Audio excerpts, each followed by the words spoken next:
Life in jail without a chance of parole for 40 years. That was the sentence handed down today to Menhaz Zaman, the 24-year-old who led a double life and killed his entire family. A warning, some of the details in our story are disturbing.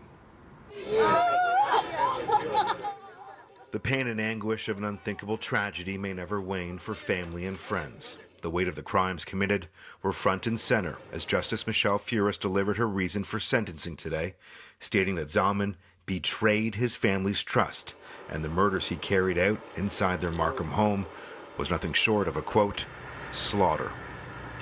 It was around 3 p.m. on July 27, 2019, when Zaman killed his mother in her bedroom. About an hour later, he killed his grandmother in the very same room.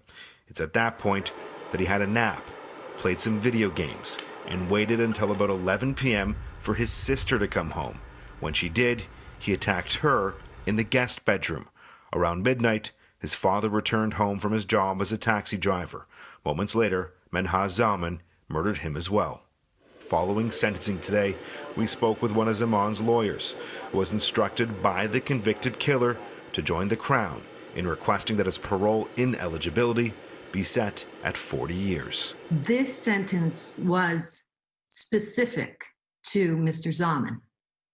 So at the end of the day, the 40-year sentence, it could have been so much higher. The coroner found that Zaman hit each of his family members over the head, likely with a crowbar, and then slit their throats. Justice Furist told the court today that it's difficult to imagine a more cruel way to kill someone.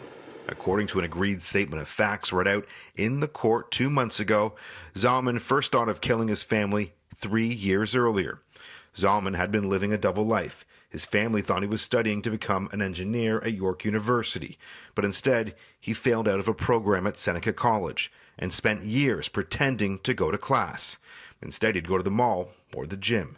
Zaman's legal team told us today that his age was a factor in sentencing. The first-degree murders could have run consecutive to each other, and he could have been facing a much, much higher sentence. It didn't necessarily have to end up the way it did today.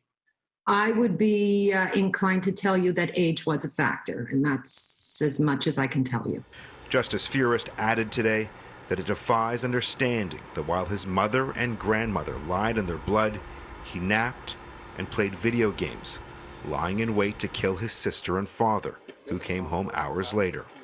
The grim discovery was made after police were led to the home by users of an online gaming platform, who Zaman had messaged when the killings were taking place. The court heard today that he even shared photos on the platform of each of his family members' dead bodies. Zaman stood and showed no emotion today as his sentence was handed down. He'll be 64 years old before he's eligible to apply for parole. I'm Adrian Gobriel for City News.